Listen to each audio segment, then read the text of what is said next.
extra. The stunt hadn't been done before with a vehicle of this enormous weight. Take what we call calculated risk.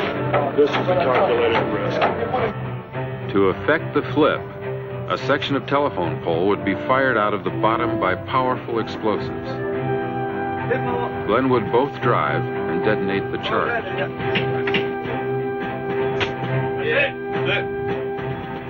It's going to do this. I think it's going to be here and it's going to go pow, boom. On its roof. It's going to go pow, boom. On its roof. Yes, the truck should go leave the ground and then pitch on its roof. Glenn is protected by this roll cage. Despite the potential danger in this gag, Glenn claimed it for himself, as he explains. Well, I've been doing stunts for about 18 years as a performing stuntman. It's very difficult at this stage of my career to just point my finger and ask somebody else to do it. I still enjoy doing stunts, so I will perform. It's taken several hours to rig for this shot. Multiple cameras, some remote control, cover the brief but tricky action.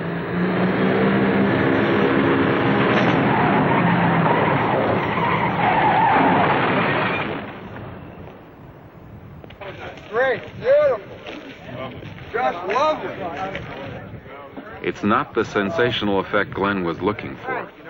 A perfectionist, he'd like another take, but Steven Spielberg is more than pleased. We got it. No, it's realistic. You know what I'm saying? It's realistic. It looks like it went up in the embankment, lost control, and rolled over. It's very real. That's the way it should be. They never really do what you wanted them to do. I was hoping for a little bit more spectacular fall. But in the finished film, we see the director was right. The first and only take works just fine.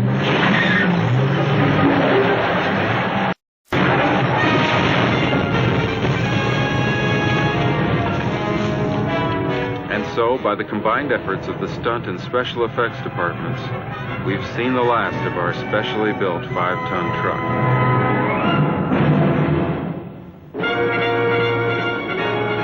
Arab Legion ambushes enemy.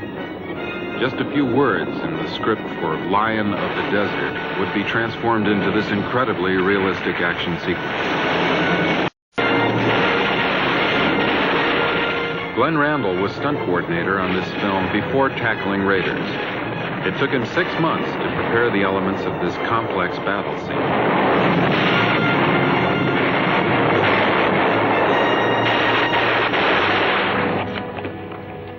These involved action scenes are comprised of many different individual stunts. What are you going to do now? We're trying to create an illusion that the horse was either shot or knocked down by whatever happens to knock him down. The horse can fall that way? Well, the key on the horse is you pull his right rein. They've all been schooled to lay down on the left side. Most stuntmen are right-handed and have more strength in the right hand. Glenn and Terry Leonard demonstrate the bulldog.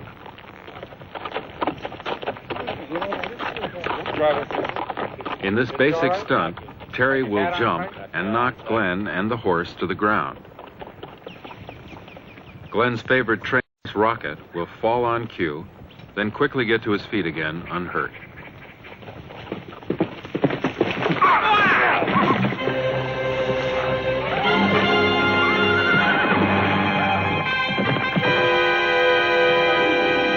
For some viewers, horse falls, a staple of action pictures, appear cruel and harmful. In the United States, however, strict laws protecting movie horses have been in force for decades. And stunt coordinators like Glenn have a vested economic interest as well as an emotional one in their animals' well-being. Of course, the coordinator is also responsible for people. You're kind of a safety valve for the entire company. You design things so people don't get hurt.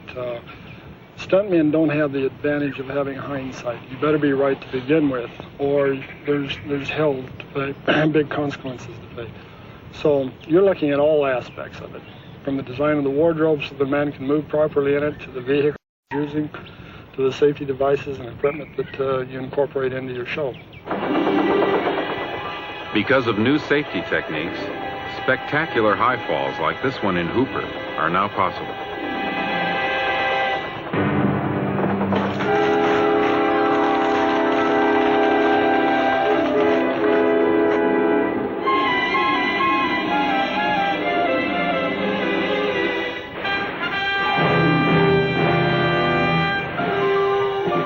A stunt needs a keen sense of timing, great physical coordination, and let's face it, guts.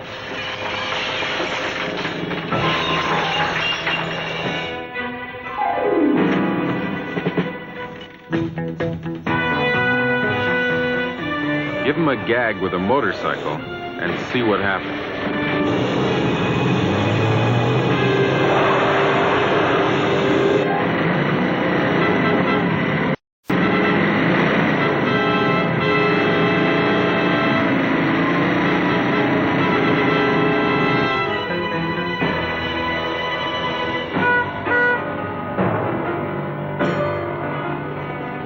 Finally, give a stuntman something with 4 wheels, and you really want to run for cover.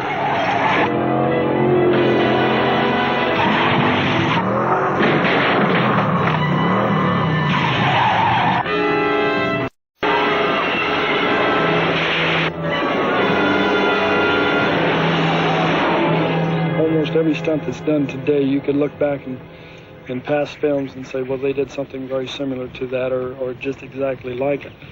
But to come up with something that has never been done is really a feather in any stuntman's cap. We tried something online in the desert that, to my knowledge, had not been done, and that was to put a cannon in the back of a vehicle and blow it end over end. To my knowledge, I don't think any vehicle had ever really been blown end over end. So we attempted it with some armored cars and pulled it off very successfully.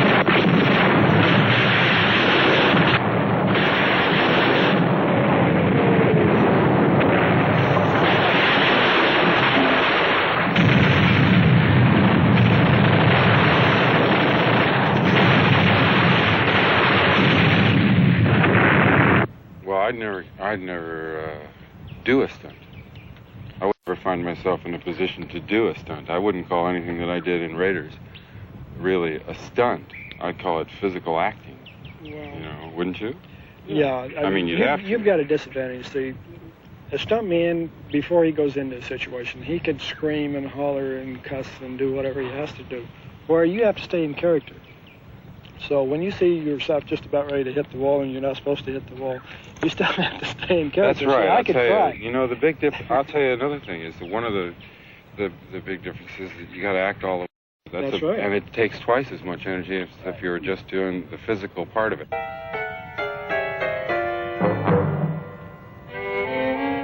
With his world actually crashing down around him, Buster Keaton made it look so easy.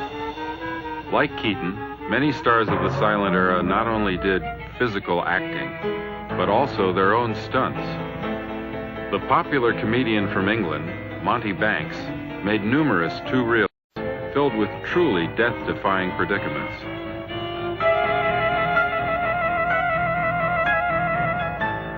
Stuntmen hadn't come into their own as yet, and besides, producers reasoned